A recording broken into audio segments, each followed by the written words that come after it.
अपात्र झाले नाहीत, विधानसभा अध्यक्षांनी हा मध्यम मार्ग काढलाय अशी सुद्धा टीका केली जाते. विधानसभा अध्यक्षांच्या निकालाचं कसं विश्लेषण करा? असं आहे की असा निर्णय होईल याची खात्री मला होती, आमच्या सरकारला नव्हती. आणि त्याचं कारण विधानसभेच्या अध्यक्षाला त्या पदाला ही जी प्रतिष्ठा आहे ती प्रतिष्ठा त्यांनी ठेवली नाही आणि ते ठेवतील असं वाटतही नव्हतं. तशा प्रकारचा निर्णय त्यांनी घेतला. पात्रता दोन्ही बाजूची अशा प्रकारचा निर्णय याच्या आधी त्यांनी शिवसेनेच्या लोकांच्या संदर्भात घेतला होता. त्यामुळे त्याच निर्णयाची पुनरावृत्ती आम्हा लोकांच्या निर्णयाच्या बाबतीत त्यांनी घेतलेली आहे. पण पक्ष आणि चिन्ह या संबंधीची भूमिका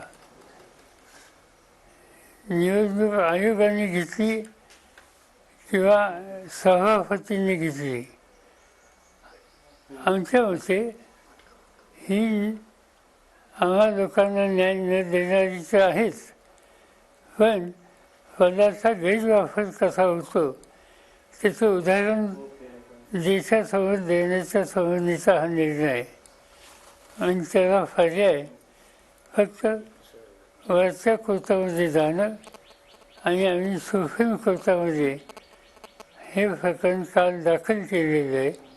आमची अपेक्षा आहे, आमची सुप्रीम कोर्टाला विनंती राहणार आहे की निवडणुका जवळ आल्यात, तुम्ही लवकरात लवकर निर्णय घ्या.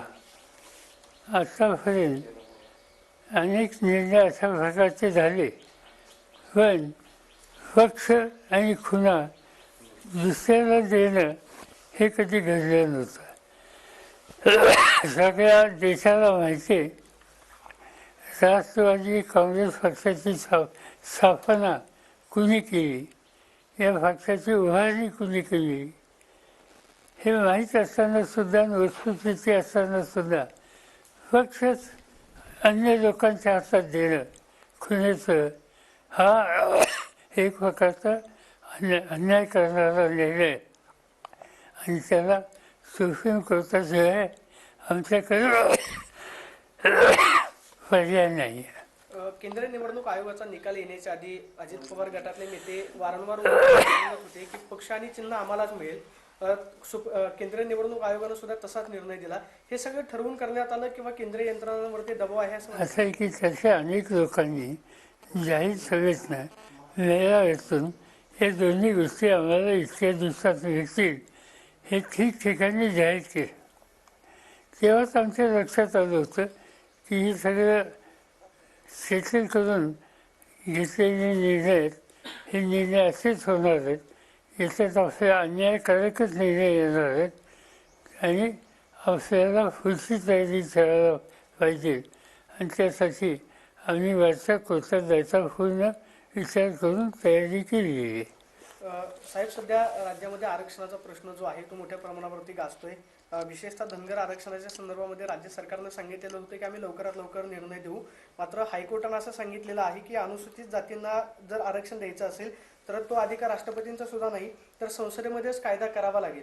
हे असं असताना सुद्धा समाजाची फसवणूक